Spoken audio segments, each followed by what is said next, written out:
रवि प्रकाश आपके अपने YouTube channel bright learn पर स्वागत करता हूं। तो देखिए हमारी पिछली वीडियो में क्या हुई थी, बात किस पर चल रही थी, वैदिक सभ्यता। तो वैदिक सभ्यता पढ़ना क्यों जरूरी है, तो मैंने बताया था आपको इससे बहुत क्वेश्चन बनते हैं और प्रीवियस ईयर क्वेश्चन देखिए उसमें पूछे गए हैं। जैसे क्या पूछा गया था, जैसे कि हमारा राष्ट्रीय वाक्य क्या है, हमारा सत्यमेव जयते कहाँ से लिया गया है, मुंडकोपनिषद से, ठीक है। और एक क्वेश्चन और पूछा गया था, जैसे कि सत्यमेव जयते का अर्थ क्या होता है, ठीक है। तो सत्यमेव जयते का अर्थ क्या होता है, सत्य की ही विजय होती है, ठीक है। तो हमारी चर्चा किस पर चल रही थी, वैदिक सभ्यता।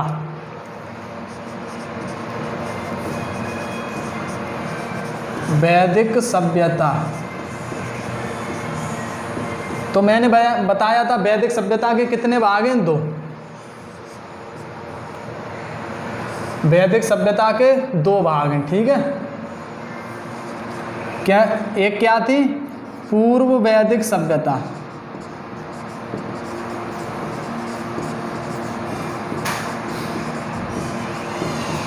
कब से कब तक थी, 1500 ईसा पूर्व से 1000 ईसा पूर्व। दूसरी क्या थी, उत्तर वैदिक सभ्यता।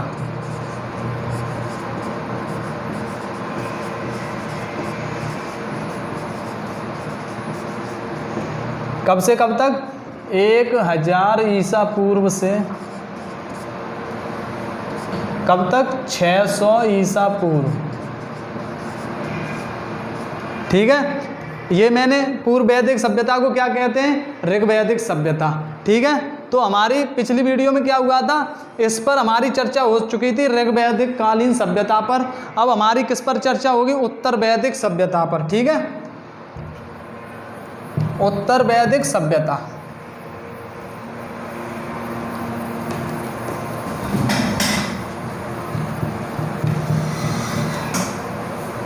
किस पर, उत्तर वैदिक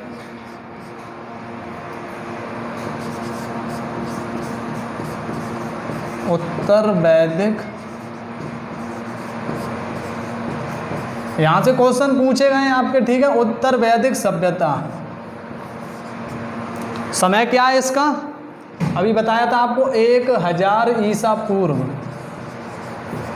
से 600 ईसा पूर्व। 1000 ईसा पूर्व से 600 ईसा पूर्व ऋग्वैदिक कालीन की हमारी विशेषताएं हो चुकी थी। आज किस पर चलेंगे हम, उत्तर वैदिक सभ्यता पर, ठीक है। जो मैं आपको एक एक पॉइंट बताऊंगा वो आपके लिए बहुत इंपॉर्टेंट है, एग्जाम में पूछा गया है यहाँ से और बहुत क्वेश्चन बने हैं, ठीक है। क्या था, जैसे उत्तर वैदिक सभ्यता, उत्तर वैदिक सभ्यता में क्या हुआ, जैसे उत्तर वैदिक सभ्यता में राजा के राज्याभिषेक,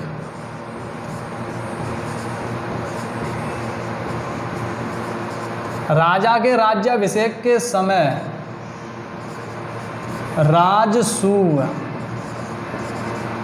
राजसूय यज्ञ का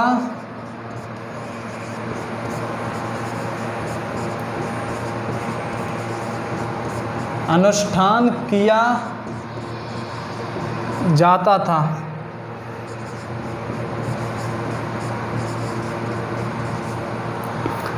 उत्तर वैदिक सभ्यता में राजा के राज्याभिषेक, मतलब राजा को, राजा किसी व्यक्ति को राजा बनाते समय कौन से यज्ञ का अनुष्ठान, पूछ सकता है आपसे क्या, उत्तर वैदिक सभ्यता में राजा के राज्याभिषेक के समय कौन सा यज्ञ किया जाता था, राजसूय यज्ञ।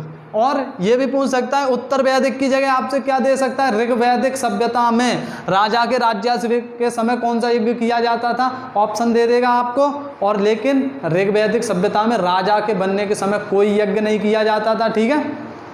और क्या इंपॉर्टेंट है, ऋग्वैदिक सभ्यता में राजा के पास महल नहीं होता था, अपनी सेना नहीं होती थी, ठीक है। और लोग कैसे थे, कबीले के रूप में रहते थे ऋग्वैदिक सभ्यता में। अगला क्या है, जैसे अब उत्तर वैदिक सभ्यता में क्या हुआ, वर्ण व्यवस्था व्यवसाय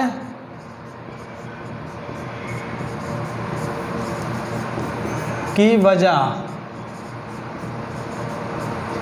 व्यवसाय की वजह जन्म पर जन्म पर व्यवस्थित की जाने लगी या बजाय जन्म पर आधारित हो गई। ठीक है,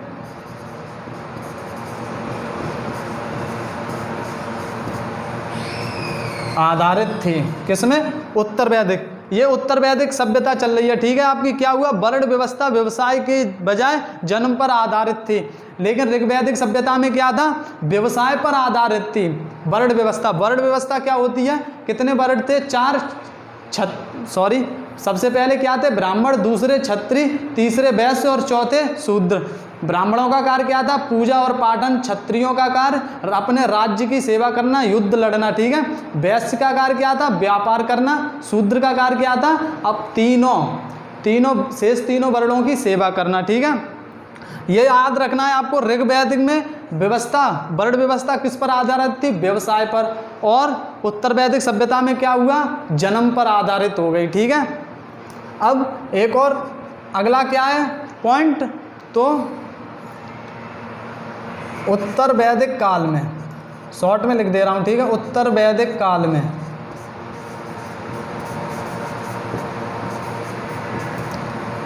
में ये क्वेश्चन पूछा जा चुका है आपका। हल को सिरा और रेखा को सीता। हल रेखा को सीता कहा जाता था। ठीक है,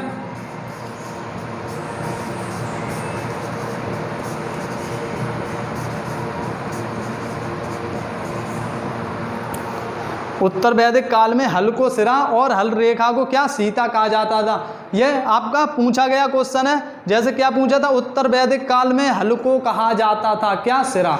और हल की रेखा को क्या कहा जाता था? सीता। ठीक है, ये आपके पॉइंट हो गए। क्या? राजा के राज्याभिषेक के समय कौन सा युग? राजसूय यज्ञ। और वर्ण व्यवस्था किस पर आधारित थी? उत्तर वैदिक काल में जन्म पर। और ऋग्वैदिक काल में किस पर? व्यवसाय पर आधारित थी। उत्तर वैदिक काल में हल को सिरा और हल रेखा को क्या कहा जाता था? सीता।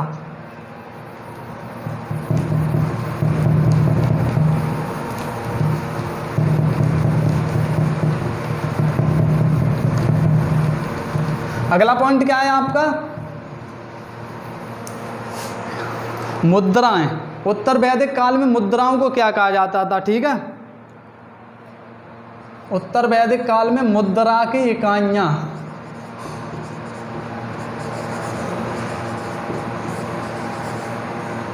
मुद्रा की इकाइयां क्या थी? निष्क और शतमान। निष्क और शतमान।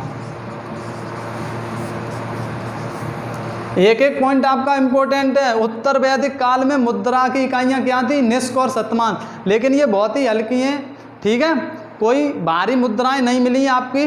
निष्क और शतमान, इससे पता चलता है हमें क्या मतलब ये किसके लिए थी? व्यापार के लिए। ठीक है, कौन सी मुद्राएं मिली है? निष्क और शतमान। ठीक है, इसका मतलब क्या है? मुद्राओं का उत्तर वैदिक काल में क्या था? चलन था। ठीक है, ऋग्वैदिक काल में क्या था हमारा? किस व्यक्ति को सबसे अधिक अमीर माना जाता था? जिस व्यक्ति के पास सबसे अधिक गायें होती थी वही व्यक्ति सबसे अधिक अमीर माना जाता था। ठीक है, अगला पॉइंट क्या है? सांख्य दर्शन।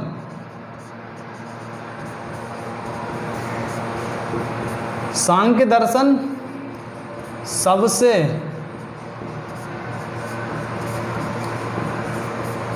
दर्शन सबसे प्राचीन दर्शन है। सांख्य दर्शन सबसे प्राचीन दर्शन है। इसके अनुसार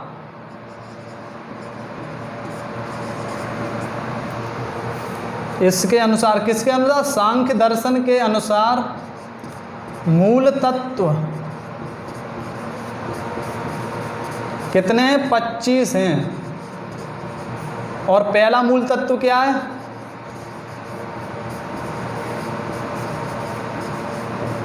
आपका प्रकृति। ठीक है, ये इंपॉर्टेंट है आपका। क्या अब पूछ सकता है आपको? पहला मूल तत्व क्या है? प्रकृति। सांख्य दर्शन, दर्शन हमारे हैं कितने? 6 दर्शन है। ठीक है, सांख्य 6 दर्शन है। सांख्य दर्शन के लेखक कौन है? कपिल। ठीक है, सांख्य दर्शन के लेखक कौन है? कपिल। और कितने हैं ये 6 हैं संख्या में। और सांख्य दर्शन के अनुसार मूल तत्व कितने हैं 25। पहला मूल तत्व क्या है हमारा प्रकृति। ठीक है, अगला पॉइंट क्या होगा आपका, एक मैंने अभी आपको बताया था जैसे सत्यमेव जयते, ये बहुत बार पूछा जा चुका है आपका। ठीक है, 2016, 18, 17। ठीक है, क्या है सत्यमेव जयते, क्या पूछा गया था, हमारा राष्ट्रीय वाक्य क्या है सत्यमेव जयते। तो सत्यमेव जयते, सत्यमेव जयते, जयते राष्ट्रीय वाक्य है। ठीक है,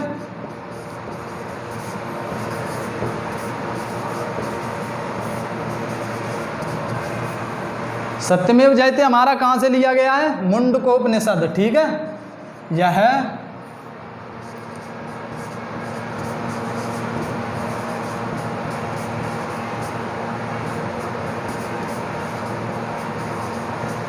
मुंडकोपनिषद से लिया गया है।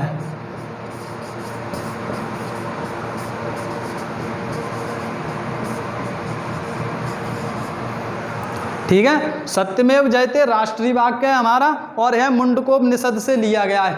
और एक और इम्पोर्टेंट चीज़ है, सत्यमेव जयते का अर्थ क्या होता है हमारा, सत्य की विजय होती है, सत्य की ही विजय होती है। ठीक है, और मुंडकोपनिषद आपका मुंडकोपनिषद से भी, अब क्या है मुंडकोपनिषद उपनिषद, उपनिषद कितने हैं हमारे 108। ठीक है, उपनिषदों की संख्या कितनी है 108। अब मुंडकोपनिषद से क्या इंपॉर्टेंट है देखेंगे,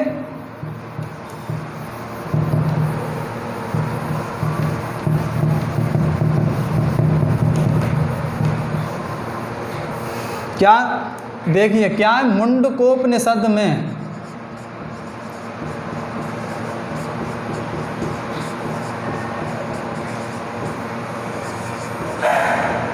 मुंडकोपनिषद में कहा गया, मुंडकोपनिषद में यज्ञ की तुलना,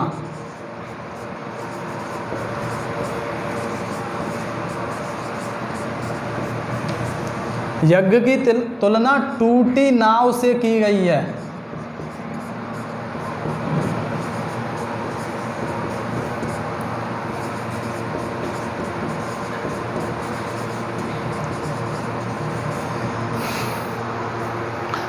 मुंडकोपनिषद में यज्ञ की तुलना किससे की गई है, टूटी नाव से। ये भी बहुत इंपॉर्टेंट है, जो मैं आपको ये लिखा रहा हूँ ये मान लीजिए आप एग्जाम के लिए बहुत इंपॉर्टेंट है। ठीक है, क्या है अब क्या पूछ सकता है आपसे, मुंडकोपनिषद की तुलना किससे की गई है, ऑप्शन दे देगा आपको। एक ऑप्शन क्या होगा उसमें, यज्ञ की तुलना टूटी नाव से किस में की गई है, ये भी दे सकता है, किस में की गई है, मुंडकोपनिषद में। ठीक है, सत्यमेव जयते कैसा है हमारा राष्ट्रीय वाक्य है और यह कहाँ से लिया गया है, मुंडकोपनिषद से लिया गया है।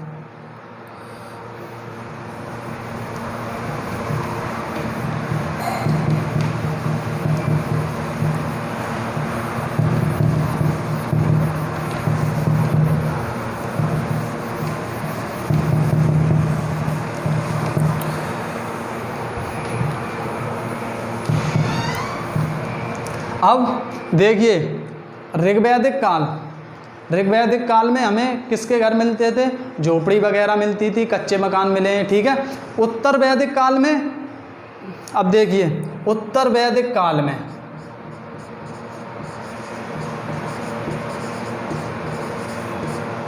उत्तर वैदिक काल में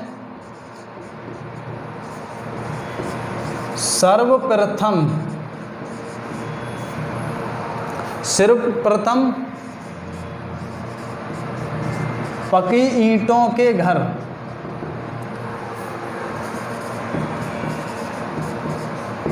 उत्तर वैदिक काल में सर्वप्रथम पकी ईंटों के घर हमें कहाँ से मिले हैं, कौशाम्बी।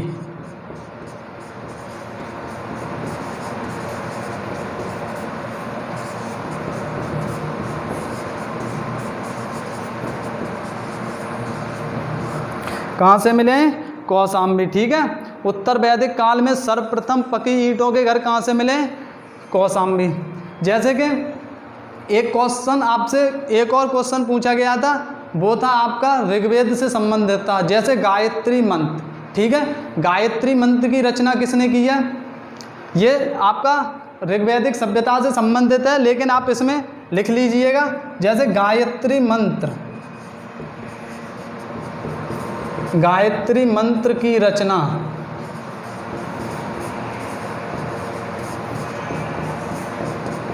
गायत्री मंत्र की रचना किसने की है? विश्वामित्र। ठीक है,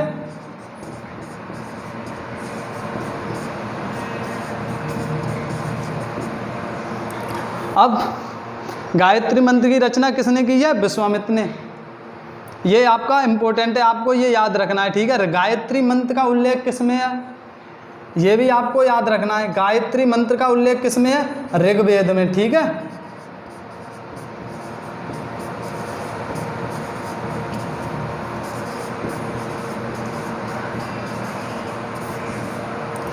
अब गायत्री मंत्र का उल्लेख किसमें मिलता है? ऋग्वेद में। ठीक है, अब उत्तर वैदिक काल में सर्वप्रथम पकी ईंटों के घर कहाँ से मिले हमें? कौशाम्बी से। और गायत्री मंत्र की रचना विश्वामित्र ने की है। गायत्री मंत्र का उल्लेख कहाँ है? ऋग्वेद में उल्लेख मिलता है किसका? गायत्री मंत्र का। ठीक है,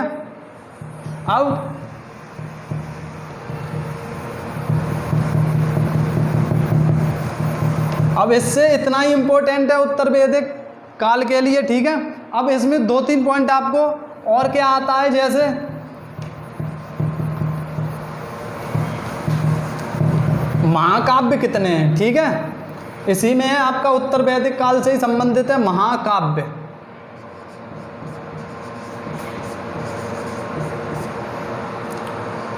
महाकाव्य कितने हैं आपके? महाकाव्यों की संख्या कितनी है? 2।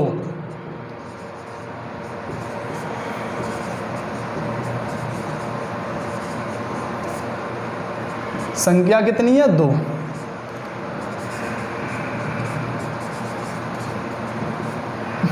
महाकाव्य आपके कितने? 2। कौन कौन से हैं? रामायण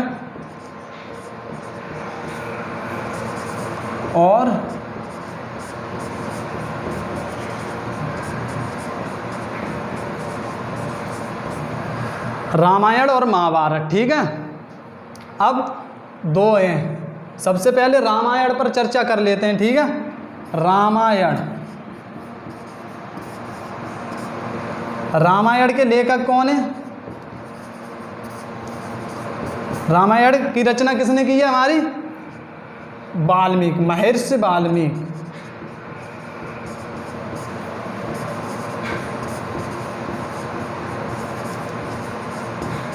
एक और चीज इंपॉर्टेंट है जानना, रामायण किस में लिखी गई है? संस्कृत में। ठीक है, ये तो आपको सभी को पता होगा, क्योंकि ऋग्वैदिक कालीन यानी वैदिक सभ्यता, आर्यों की भाषा क्या थी? आपको मैंने बताया था, कैसी थी? संस्कृत। तो रामायण वैदिक काल से ही है, तो किस में लिखी गई है? संस्कृत में। अब संस्कृत में लिखी गई है। रामायण का प्राचीन नाम क्या है? प्राचीन नाम बहुत इंपॉर्टेंट है आपका। रामायण का प्राचीन नाम क्या है हमारा? चतुर्विंश संहिता।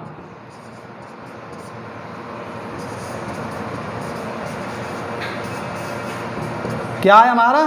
चतुर्विंश संहिता। ठीक है, रचना की चतुर्विंश संहिता।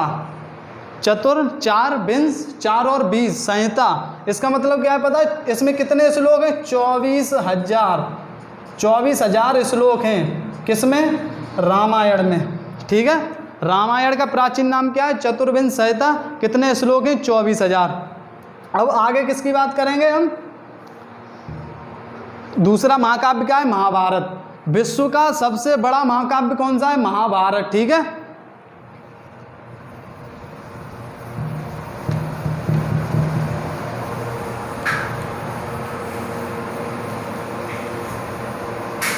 अगला कौन सा है महाकाव्य हमारा?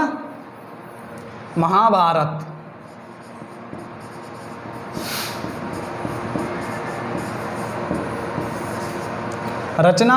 रचनाकार कौन है इसके? महाभारत की रचना किसने की है? वेद व्यास। वेद व्यास जी ने महाभारत की रचना की है। अब एक चीज़ और इम्पोर्टेंट है यहाँ आपके लिए जानने के लिए, वेद व्यास जी का पूरा नाम क्या था? ठीक है, पूरा नाम क्या था? श्री कृष्ण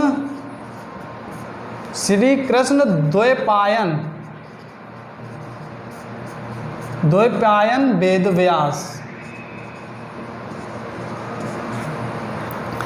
महाभारत की रचना किसने की? वेद व्यास जी ने। वेद व्यास जी का पूरा नाम क्या है? श्री कृष्ण द्वैपायन वेद व्यास। अब महाभारत का प्राचीन नाम क्या है?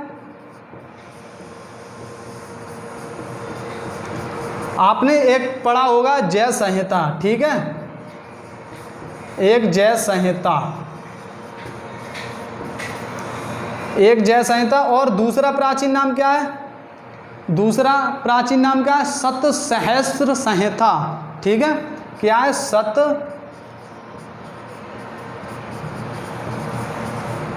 सतसहस्र संहिता। सतसहस्र संहिता मतलब 100,000। इसमें श्लोकों की संख्या कितनी है? 100,000। 100,000 श्लोक। 100,000 मतलब 1,00,000, ठीक है।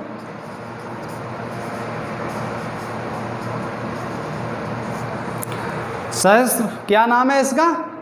रचनाकार कौन है? वेद व्यास जी। पूरा नाम भी आपको याद रखना है, क्या है? श्री कृष्ण द्वैपायन वेद व्यास जी। प्राचीन नाम क्या है? जय संहिता। और एक दूसरा नाम एक और है, क्या? सतसहस्र संहिता भी कहा जा सकता है। महाभारत में ये भी पूछ सकता है, महाभारत में कितने श्लोक हैं? 100,000 यानी 1,00,000। और रामायण में कितने श्लोक बताए थे मैंने अभी? 24,000। प्राचीन नाम क्या है रामायण का? चतुर्विंश संहिता। 24,000 श्लोक हैं, ठीक है। अब ये तो आपकी हो गई महाभारत रामायण, ठीक है।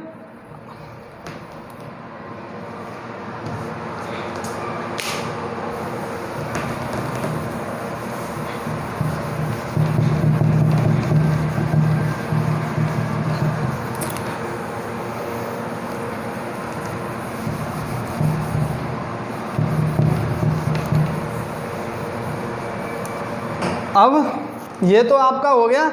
महाकाव्यों की संख्या कितनी है? 2, रामायण और महाभारत। अब उपनिषद, उपनिषद कितने हैं? अभी आपको बताया था मैंने।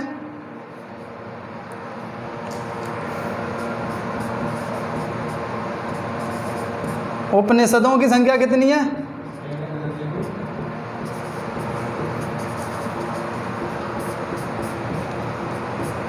ये आपको याद रखना है। उपनिषदों की संख्या पूछ सकता है। उपनिषदों की संख्या कितनी है? 108। अब पुराणों की संख्या कितनी है?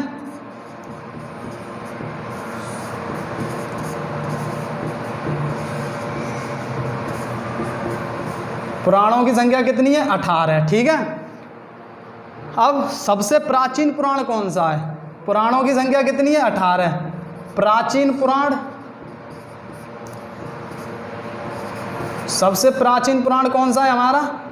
मत्स्य पुराण, ठीक है।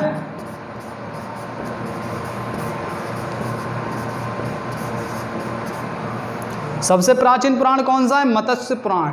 अब पुराणों के रचना किसने की है? पुराणों की, पुराणों की रचना किसने की है? ये भी जानना महत्वपूर्ण है। रचनाकार कौन थे इनके? लोमहर्ष, याद रखना है आपको। लोमहर्ष। और लोमहर्ष के पुत्र थे, क्या नाम था? लोमहर्ष के पुत्र कौन थे? उग्रश्रवा।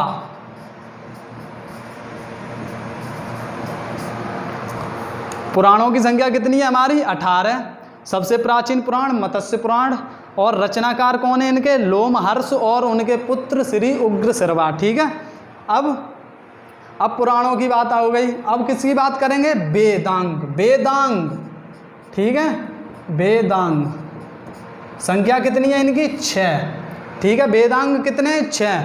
वेद कितने? 4। ये आपको कंफ्यूज कर सकता है। अब जैसे आपको दे दे वेदांगों की संख्या बताइए, ऑप्शन दे दे 6, 4, 3, 5, आप कंफ्यूज हो जाएंगे 4 हैं या 6। वेद हैं कितने? 4। ऋग्वेद, यजुर्वेद, सामवेद, अथर्ववेद। वेदांग कितने? 6। कौन कौन से हैं? शिक्षा, कल्प, निरुक्त, शिक्षा, कल्प, निरुक्त, व्याकरण, व्याकरण, छंद और ज्योतिष।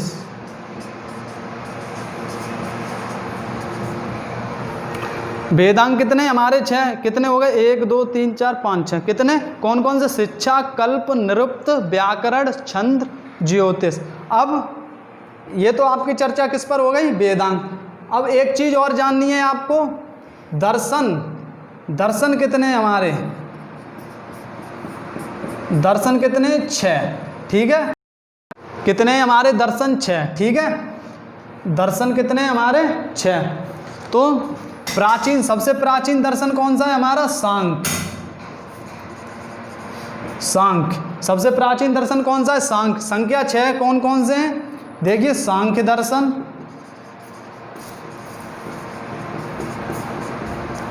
लेखक कौन है इनके? कपिल।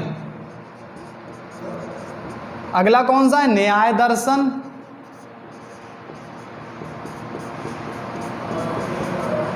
न्याय दर्शन क्या है हमारा? सांख्य दर्शन के कपिल, और न्याय दर्शन के कौन है हमारे? गौतम। अगला कौन सा? योग दर्शन।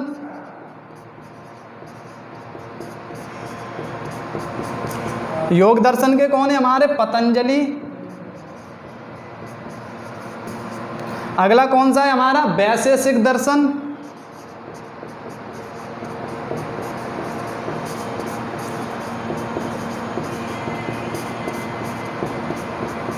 वैशेषिक दर्शन के लेखक कौन है? कणाद।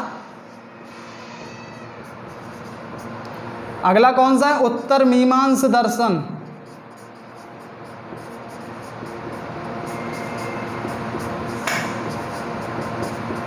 लेखक कौन है इनके? इसके जययनी। अगला कौन सा है? पूर्व मीमांस दर्शन।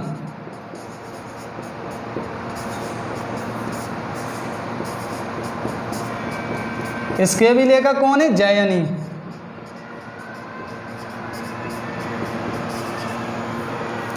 दर्शनों की संख्या कितनी है? 6। प्राचीन, सबसे प्राचीन दर्शन सांख्य दर्शन।